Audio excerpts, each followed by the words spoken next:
everyone, and welcome to another episode of The Person Behind the Pen. I am Nick, and I am the founder of Guiding Brilliant Writers. I want to thank you for your understanding and patience these last few weeks.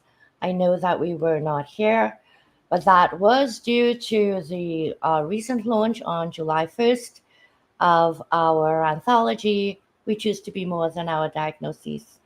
I want to give a huge shout out and thank you to this wonderful community for all the support you have given. This book has now sold close to 100 copies in the last few weeks. And for some, that might seem not that much. For some, that might seem, oh, wow. I will say this, there has been tremendous feedback. I've been receiving pictures of people with the books. They're sending in messages on how much they've been impacted by the book, people they've shared it with, pictures of them wearing the You Are My More Than Your Diagnosis t-shirt that was brought out as part of this launch for the book. So without you helping us to get the stories out there, well, we're a little bit stuck. So we depend on you. And I want to thank you very much and let you know that you are seen. I want to welcome our friends popping in, Jason Forehand, the founder of HR4U. If you've been following me, you know that I am an advisory board member. And in fact, I just had the opportunity this past Saturday evening to hang out with Jason and his wife, Jody. They drove into Long Island. We had a wonderful time checking out drummer Joel Feldenstein, I believe it is, out of West Hampton Beach. I see Lady Drew Barger. Thank you so much for coming. Noni Varani is here as well from OZK Studios. Guiding Brilliant Writers is proud to sponsor. Yeah, I'm a publisher, just kidding. Sponsor What the Duck. What the Duck is all about raising awareness on mental illness and mental health issues. And as a bipolar businesswoman, this is part of what I use my voice to do. Want to welcome as well Leslie Flowers. And all right, Adrian, it's so great to see you joining us from across the pond. Wonderful. Okay, so I have the not just pleasure, I want to say the distinct honor of being able to introduce you to Dr. Steve Hudgins. Um,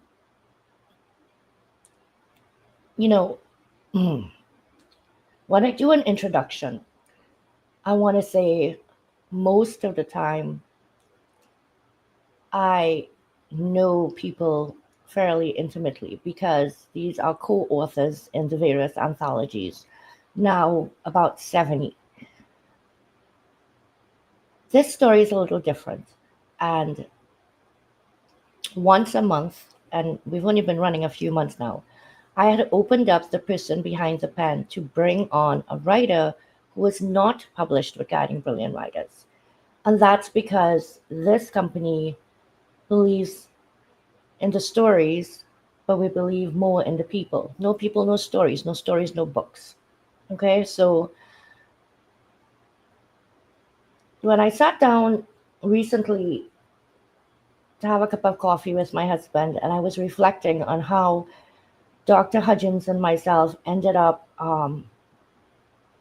crossing paths again. You know, it was one of those things that kind of made my goosebumps go up. You know, you have those moments.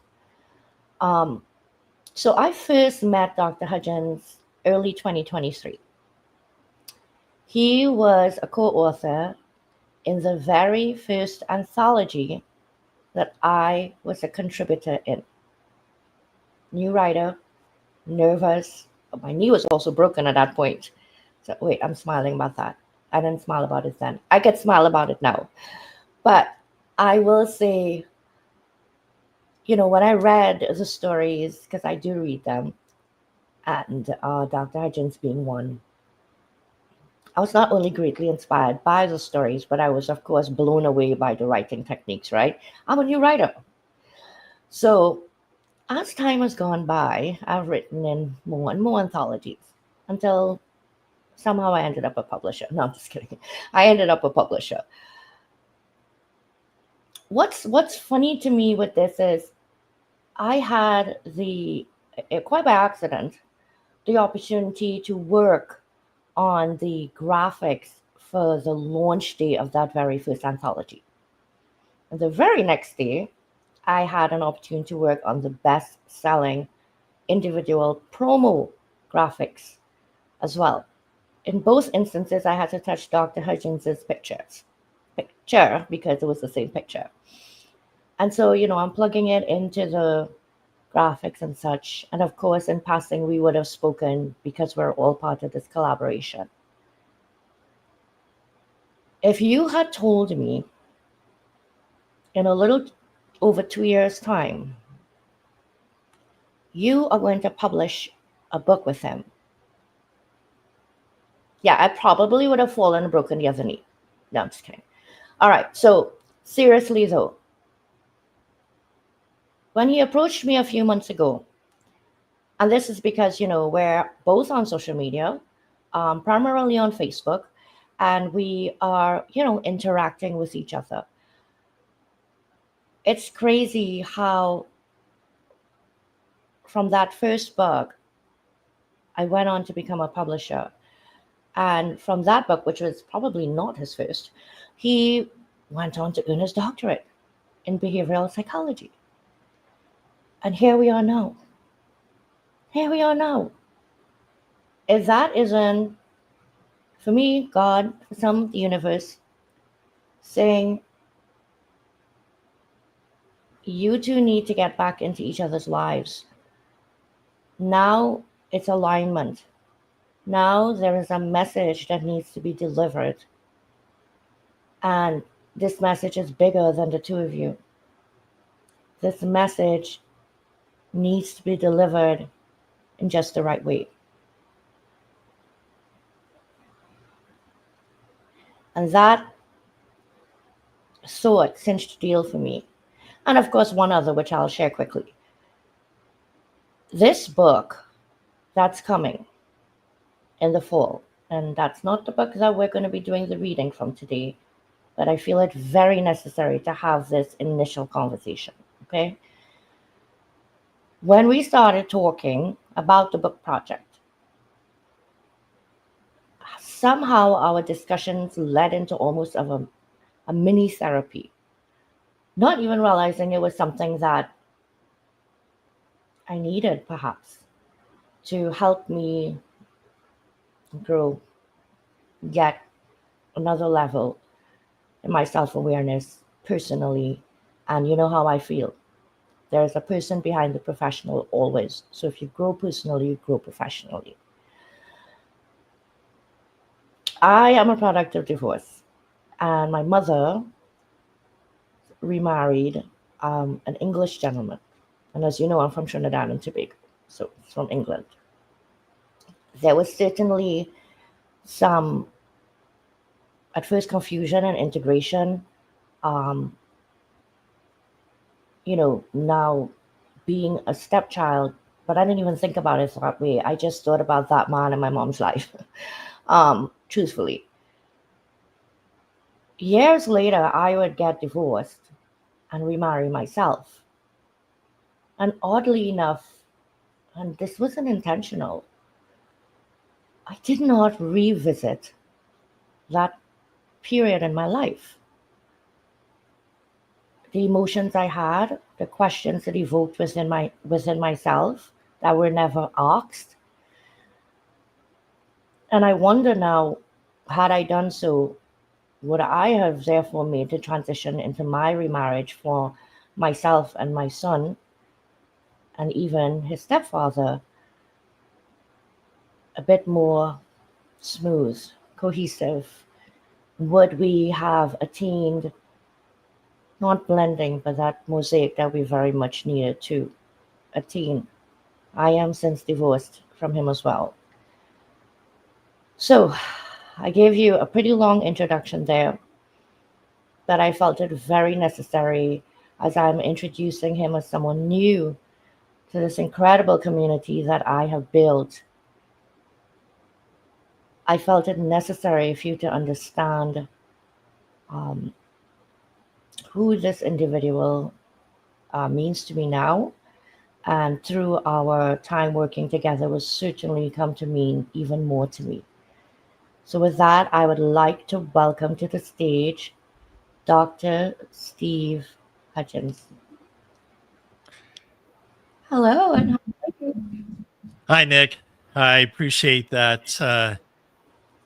I, I don't know. I need therapy now. You're kind of making me cry. I didn't even wear my onion cologne. Oh, don't So, cry, don't cry. right. Please You don't. know, it's about connection, Nick, when you think about words. Words are like Legos. You stack them together, you build a beautiful picture out of these words, and at the same time you're building a connection, and that's what you and I did with these anthologies. And it's impactful to hear stories from each other, and not really realizing what I've been through, and just impacting you, and vice versa. So I appreciate you having me on the show, and being able for people to get to know who I am, because I feel like I'm being birthed again. All of a sudden here I am on the stage and in front of the world, and it's like that picture you're afraid of mom showing, the butt naked picture of who you were as a baby, and so here I Oh, am that's on a the good one. stage, right? It's funny So because thank you commented just before. Now you're the one in the hot seat per se, right? And it's funny because it's true. Um, Many of us, and I say many of us because I can say this confidently with the people in my community, have podcasts. And you. oftentimes, you know, we bring the guests on an interview, but I think that I have probably been a guest on more. And every time I sit there, I get a little bit nervous. And I'm like, wait a minute, I'm not even nervous to host my own show. Shouldn't I be a little more nervous about that? It's kind of a weird thing because talking about yourself is it can be challenging, right? It can be challenging to talk about yourself, and for me personally, that's where writing has been very helpful. Mhm. I can pen about my journey better than I can articulate about it. If I pen it first, I definitely can get to that point of articulation that I want to in order to convey what I want to as meaningfully as possible, Right. right? So before we deep dive into any questions, I want to welcome Jackie Halberg from Just Jacks, and I also want to welcome Gregory Liverpool, another one out in Canada. Thank you so much for joining us. We really appreciate everyone that's showing up. So tell us, where are you joining us from? And I have a question for you. Why did you decide as a career to become a family therapist? Like, was there a catalyst to all of this that made you decide this is what I want to go into? I've been in military, grew up military, and so oftentimes that's a difficult question to answer. Where are you from? Because all over, basically. But right now, I'm living in Broken Arrow, Oklahoma. I was in the military. Did Army 4 years active duty as a telecommunications engineer. Moved to Tulsa in '96 and started working as an engineer for MCI Telecommunications. During that time, uh, I was going through a divorce. Wasn't expecting it. I was in the Army Reserves as a assigned to the Criminal Investigations Unit. I was trying to go to warrant officer school to do criminal investigations. Yeah, we're called Men in the Black because we wear so many different hats in the military. But the catalyst is the fact that no parent should have to go to war for their child.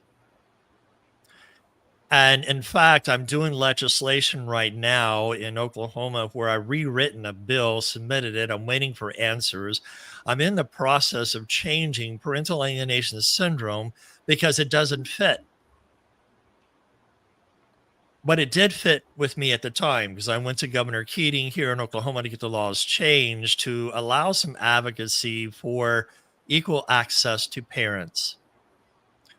I'm in the framework now that copywriting some material to change parental alienation syndrome, where one parent sabotages the relationship with the other. Now, DSM was supposed to have it, but they rejected it. Mm.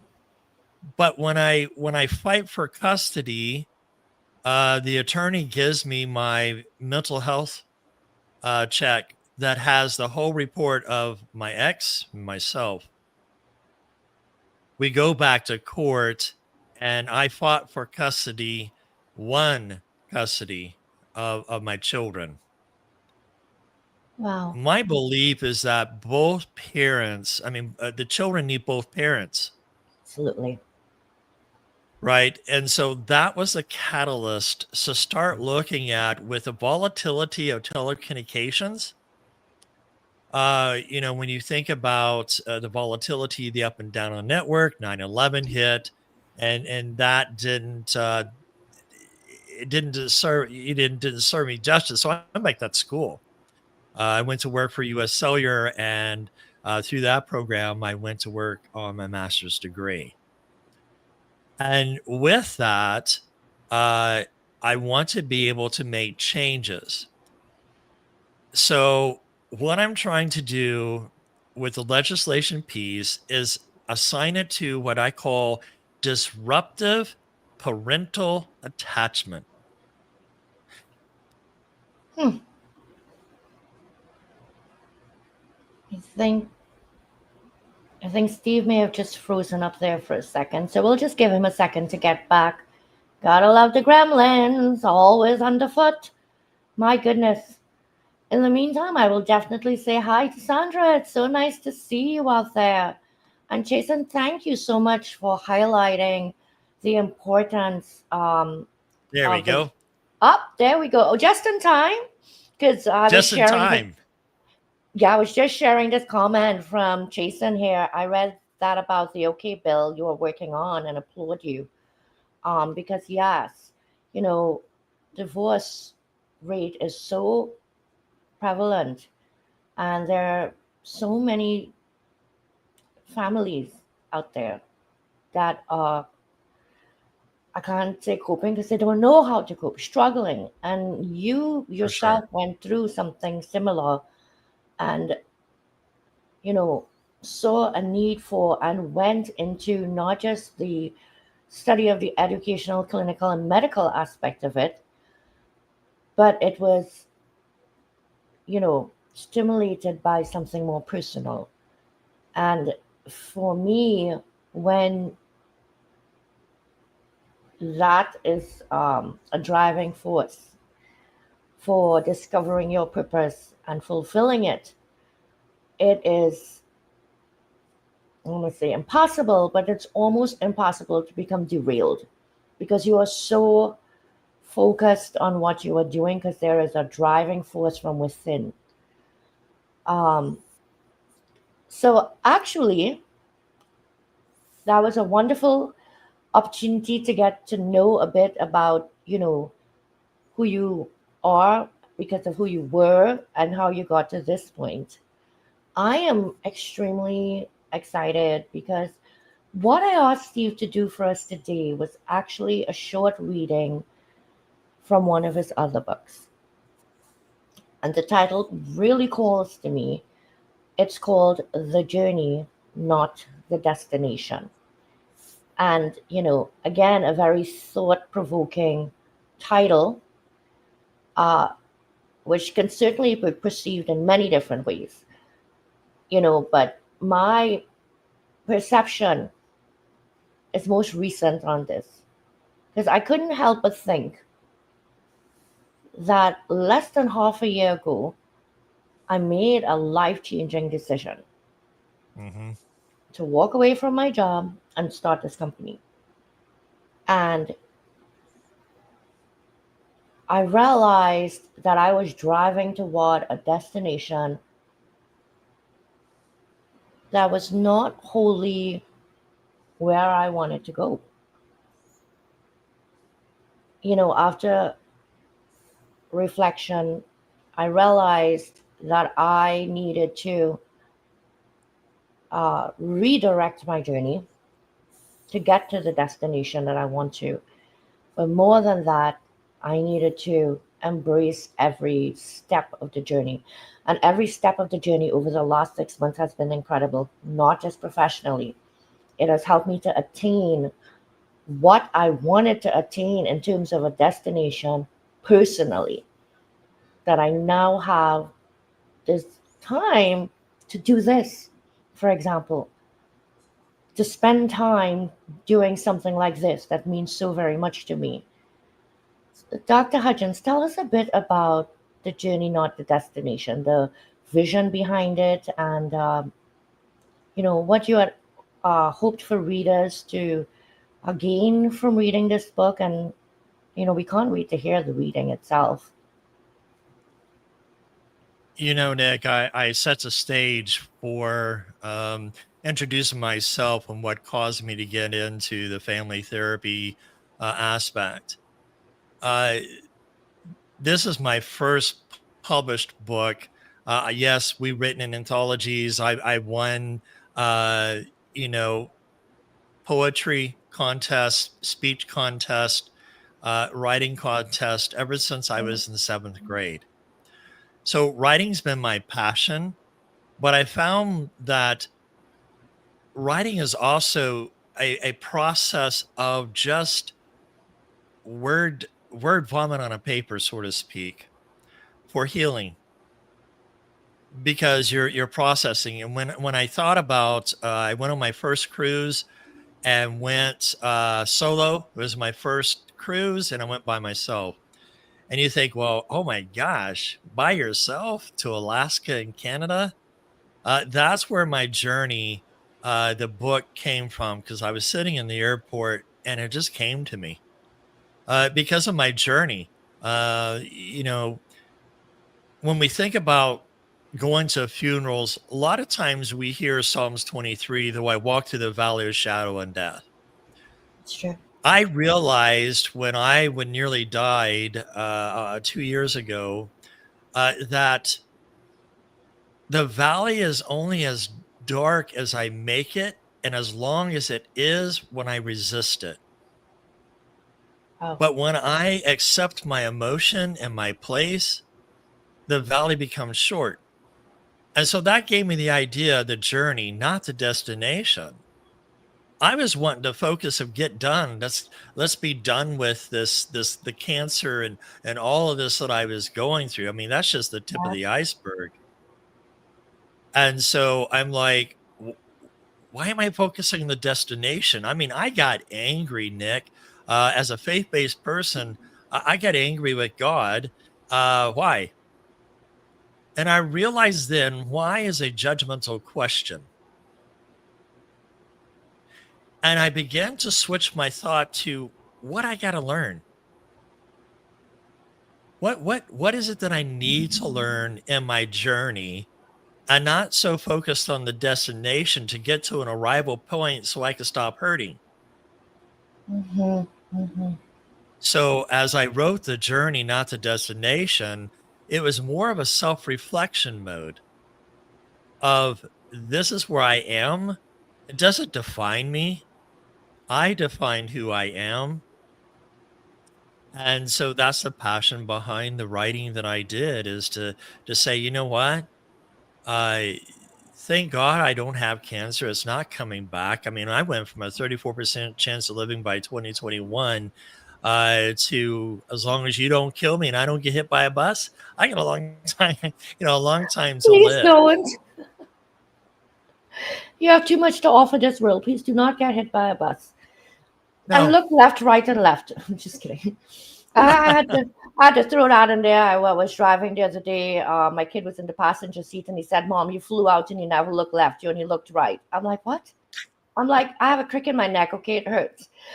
Um, there's so much that you dropped just in that last couple of minutes before we go into the reading. And again, it's a testament, not just what you just shared and what I've shared, but so many that I know in the audience could share a similar experience where, in the moments of especially adversity, we can really become angry. And in that anger and sometimes despair, it's difficult to see a way out or possible solution to what's happening because you're so clouded by right. those emotions, you know, that are bogging you down. So, if there's anything else you would like to add before you start reading a clip, I would be, you know, go right ahead. We love to hear it. The comments are blowing up. I'm sure after the show, you're going to want to go address some of them. I just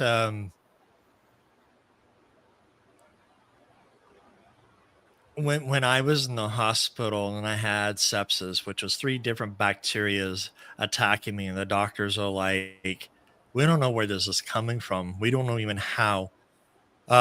Because of that journey, I just look at, we say, well, I'm a person that has an outlook of a half glass full or empty. And for me, what I put in this book is I'm just thankful for a glass.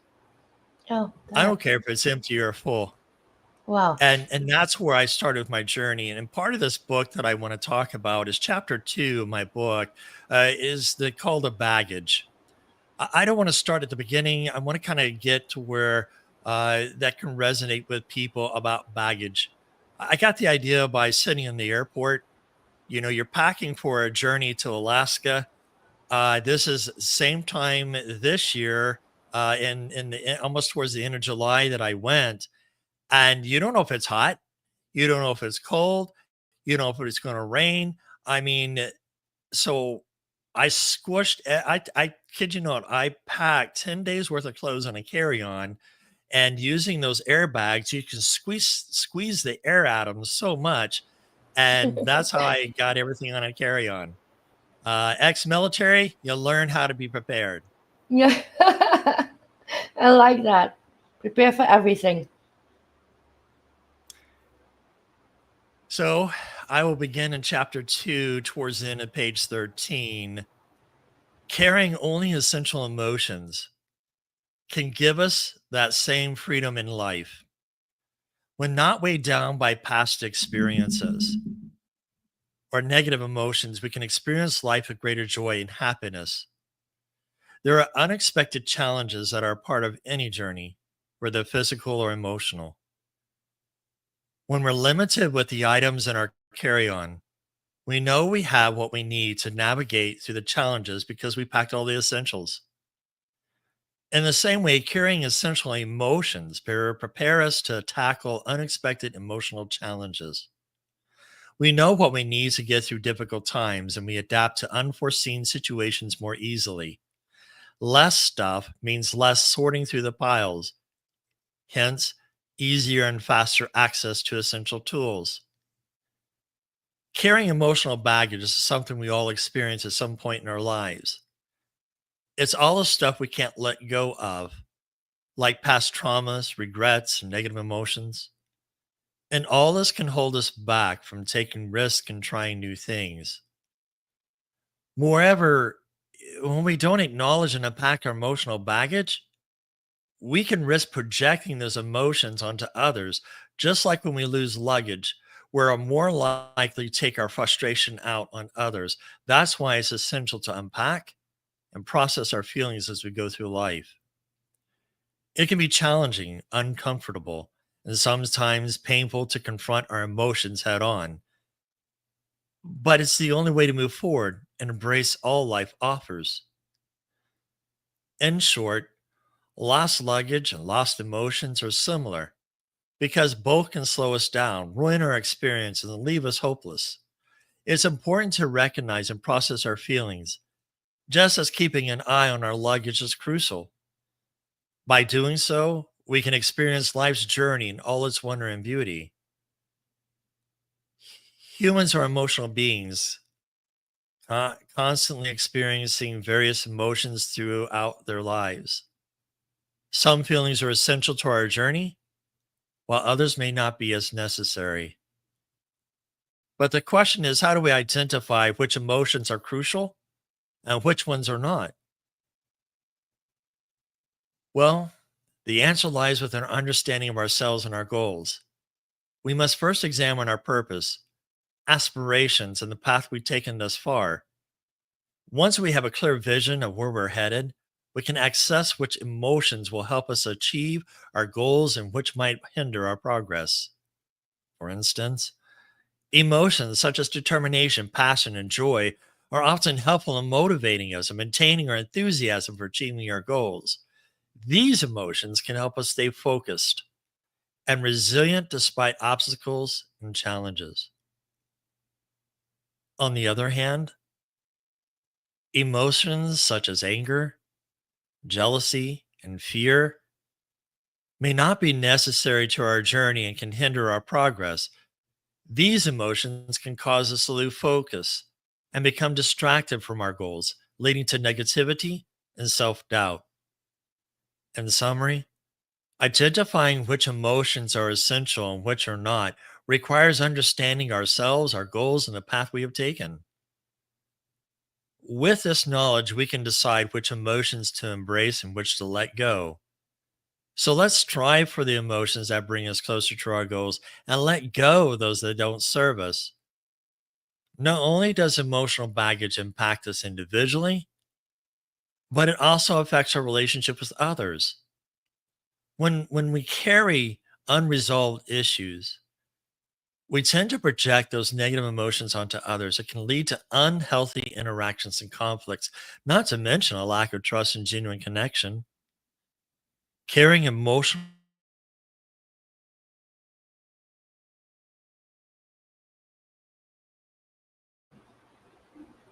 I apologize, guys. It looks like we lost him, but he'll be back.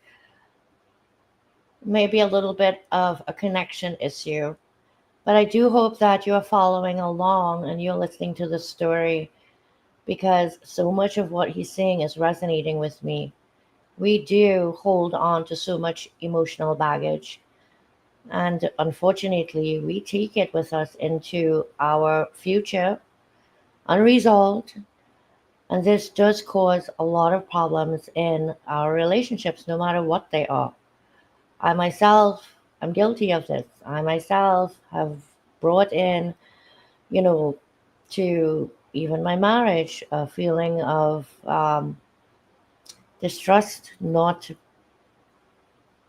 being confident enough as a result of being browbeaten in my previous one. And it's something that I had to learn over time to be able to let go of slowly, and intentionally rebuild that confidence so that I could have that trust again. Okay, Dr. Hudgins is backstage. It looks like we got him back. Let's bring him back up. I feel like Hello. Oz. I'm behind the curtain all the time. So sorry about that. No, no. Uh, Listen, this is technology. Nothing we can do about that. so, uh, I'll carry on, backtrack a little bit. Yes, please. Not only does emotional baggage impact us individually, but it also affects our relationships with others. When we carry unresolved issues, we tend to project these negative emotions onto others. So, it's carrying emotional baggage may prevent individuals from learning from their past experiences. Often, one's past becomes a point of reference for decision making and actions. Carrying emotional baggage may cause them to make the same mistakes repeatedly without drawing from the past experiences and learning from them. It's essential to acknowledge the weight the emotional baggage carries and works through the emotions toward acceptance and self forgiveness. So, when we carry emotional baggage, we open ourselves up to increased stress, anxiety, and depression. We can be trapped in negative thoughts, patterns that affect our self esteem and overall quality of life. And that's not all. Emotional baggage can also have adverse effects on our relationships and physical health. Thinking about it this way: when we don't address our emotional baggage, we project past hurts. We might be in constant conflict or unable to form healthy connections altogether. Studies have shown that carrying emotional baggage can weaken our immune system, increase our blood pressure, and even contribute to the development of various health conditions such as cardiovascular disease and digestive disorders. So, Nick, when I go through the chapter and a reader goes to the chapter and reads, Mm-hmm. I I have suggestions like, what do you do with resentment? Resentment is another common form of emotional baggage. It often stems from a perceived slight injustice and can Yes. become particularly heavy if prolonged. Resentment can lead to bitterness, anger, and lack of forgiveness, negativity impacting the quality of an individual's relationships, right? And so as I close out this chapter, I give suggestions. I use photos. If you have the Kindle version, the pictures come up. I Amazing. took all these pictures. It is a hobby of mine. I love taking photos. The photos on my Facebook I've taken. But towards the end, I have questions. How can carrying emotional baggage impact our decision making ability? How can carrying emotional baggage affect our ability to enjoy the present moment? Why is it crucial to learn to let go of emotional baggage and forgive ourselves? And that brings to the close of that chapter reading, and I appreciate the opportunity just to share just a little bit about it. It's a journey that I had to learn, that I carried so much baggage that uh, you know I've learned to stop expecting, for example, my parents to love me the way I need them to. And I just accepted that this is the way they are. And when I realized that I need to stop expecting and start just accepting and only take responsibility for my emotion, I have such a peace in life. Yes. And that's the reason why the book was there, is to help encourage people that there's some questions to look inward, to be able to wonder where you are in your journey and what are you doing to better yourself. There's so much that I loved in this chapter that 20 minutes is not enough for me to go through them all. When you had a slight connection problem just now, I actually talked briefly about, you know, uh, bringing that emotional baggage into relationships and how I, for example, brought some of my distrust into my current marriage. And that was, I know now, as a result of my lack of self confidence. Um, and that occurred because of the type of browbeating I took in my last marriage. My view of myself was not a good one. Um, and therefore, I felt that no one could love me enough to treat me right and not leave me. Um, Hmm. and as a result, I was distrusting. So much of that has changed for me now. And yes, you are right. It is a process of continuous improvement. We are lifelong learners. And as we open ourselves to knowledge and others, experiences of others, such as this book, you start to see parallels. And what I love about this is that at the end of the chapter, you put questions. So you put questions where someone can actually be in a space of reflection. Right. Because oftentimes I think that we will read, absorb, our mind touches on a couple of points, and we turn the page and we're on to the next chapter, right? But what about capturing the essence of what's in the chapter, but not in the sense only of what it was for the writer? What about capturing the essence of what was written for you, the reader? And the way that you do that is by digging into those very um, deep questions that are almost challenging you to um, try to emulate some of the behaviors and the strategies that were employed by yourself in what you shared. I thank you so much for that reading, and for the backstory as well. And that is the mission of the person behind the pen, right? That many times we get to read something and we are impacted. Oh my goodness, it impacts our mindset, our emotions, our decisions, but we never get a chance to actually meet that author, to ask that author questions. So now is the time. If you have any questions for Dr. Hudgins about anything, not just the chapter he just read up on, he certainly touched on what is coming and why does he went into family therapy. But Dr. Hudgins also is a host of a highly watched podcast of his own called Coached Soul. He's also worked extensively with a gazillion patients in his lifetime. I'll just leave it there. Um, to help them learn strategies of healing and to get to this point of a growth mindset, um, a mindset that honestly is fueled by and thrives on a sense of inner peace. So, if you would like to get a copy of the book, you can scan the QR code in my background just above the book.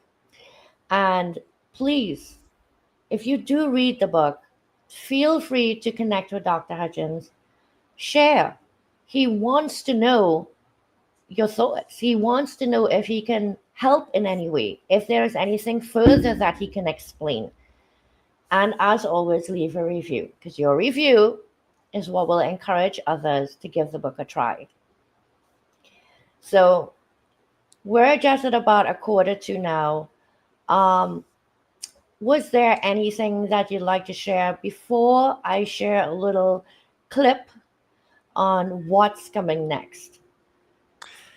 Yeah, Nick, what you shared was very valuable when you think about the journey.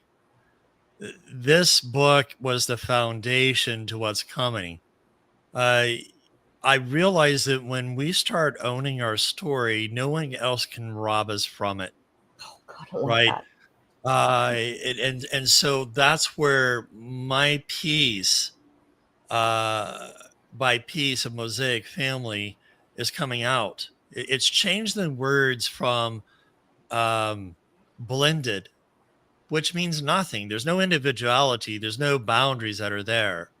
And so the book is changing the name to Mosaic, because when you have a mosaic, that's two individual shards that are coming together to make a beautiful picture, it allows that person to shine bright in their shard color, brilliancy. And by the mosaic, there's boundaries that are there that holds each one in place. And so when I take my journey, what I've been through, I weave it into the book, piece by piece, so that you get a sense to connect what I've been through, how I identify my anxious attachment style that I developed, which now I'm more of a secure attachment style.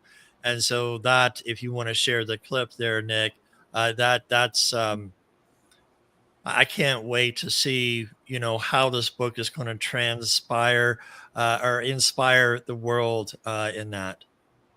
I am honored, and I just know that what's coming is groundbreaking. And you explained it so perfectly. When you think of blended, of all the ingredients in a blender being blended, it each ingredient loses its uniqueness. Correct.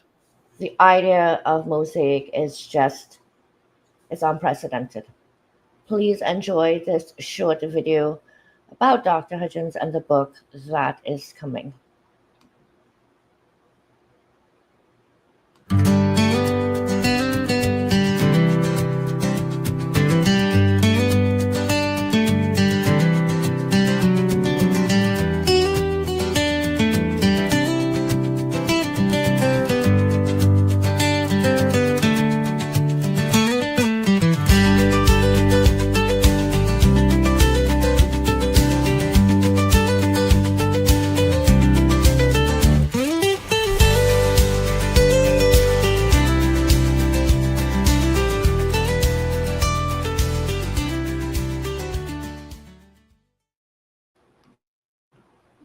Just incredible.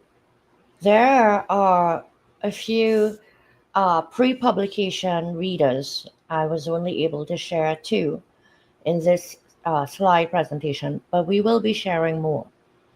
Okay. When someone who has read this book in its entirety says, "You have provided us with a language for what we have been living," how much of the range of emotions that we experience as a direct result of a circumstance or an environment that we cannot name. And, it's not a matter of labels, it's that you need to name it to address it.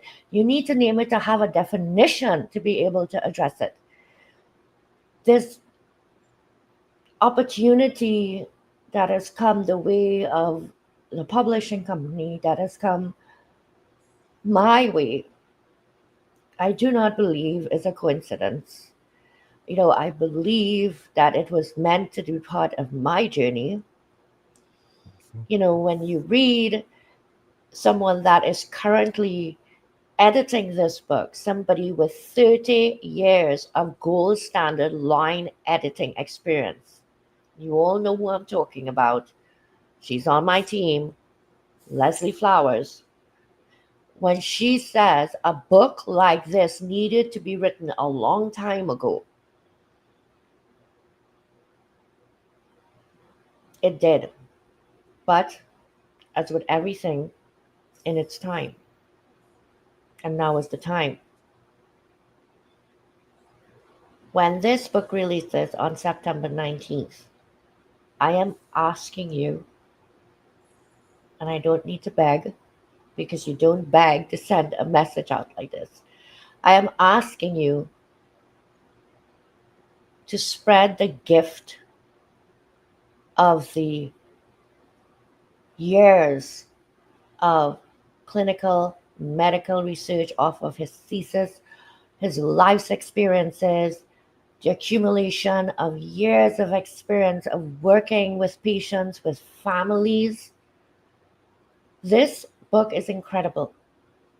It encompasses so much from every single facet of life to bring you a book that is not just inspirational, motivational, helping you to resonate. There are real life strategies in this theory of how to go about repairing the pieces so that when you have them, you can appreciate all the sharp edges and that you can start piecing this together to make the beautiful mosaic family that was always intended, no matter which way our lives take us. And sometimes it's remarriage. We all deserve partners, parents, guardians, and the children to have the opportunity to live the best life as a unit and the best life as individuals. And a book like this, and someone like Dr. Hudgins, he's setting, he's a trailblazer. He is setting what we've known on fire. And he's asking us to fan those flames. And I, for one, am blessed to put this company behind this book. Oh, okay, I talk a lot, but that generally happens when I'm very moved. Steve, I had one more question for you. I don't know if we Sure. have time. Um, and I know my feelings, but if you could change one thing in your past, would you? And what would that be and why? And if not, why? I mean, I'd love to know why you wouldn't. I've thought about that question, and I would say to my clients, if the things I know now I can go back and put into place, I wouldn't be sitting here.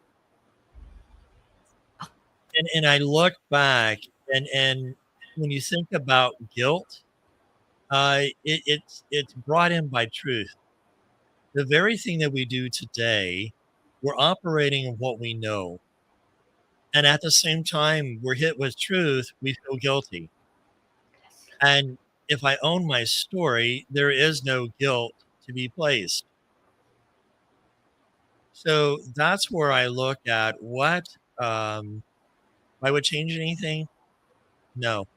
I walked this journey for a purpose. I walked the journey to bring a message to the world that you're not stuck. It's learning ways to become uh, a trailblazer, if you will, if you say that right. I'm a maverick. I am a Top Gun type person that I'm a phoenix. I rise from the ashes and I keep coming back stronger and stronger and stronger. If I had another 30 minutes to tell you, you guys, y'all be open mouthed and gasping for air for what I've been through. I've got some friends on here; they know what I've been through. But Nick, no, there's nothing I would change because I am who I am, and because I have a God and Savior that I look for that brought me through this. Um, he's defined me. I just want to share a message that we can overcome anything if we allow our mind to go there. Yes, we can. And sometimes saying that and sharing inspirational stories is not enough. Sometimes we really need a guide, one that we can actually hold on to and follow. And this is a book that we can do that with. And this is a book that would need to be passed down generation to generation to generation because the dynamics of our lives are not going to change. There will always be divorce. There will always be families that have to integrate.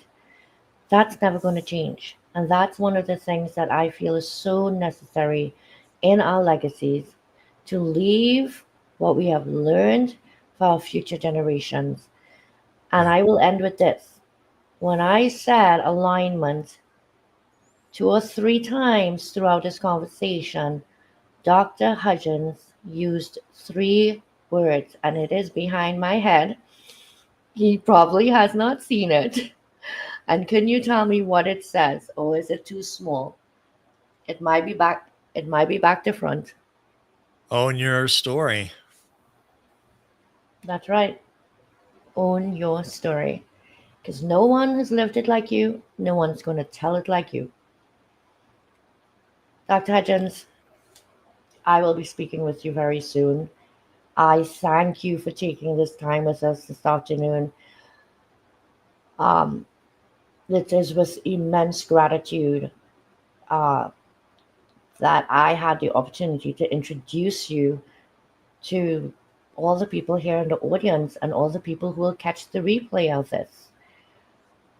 So I'll talk to you very soon, and I'm going to bring you backstage.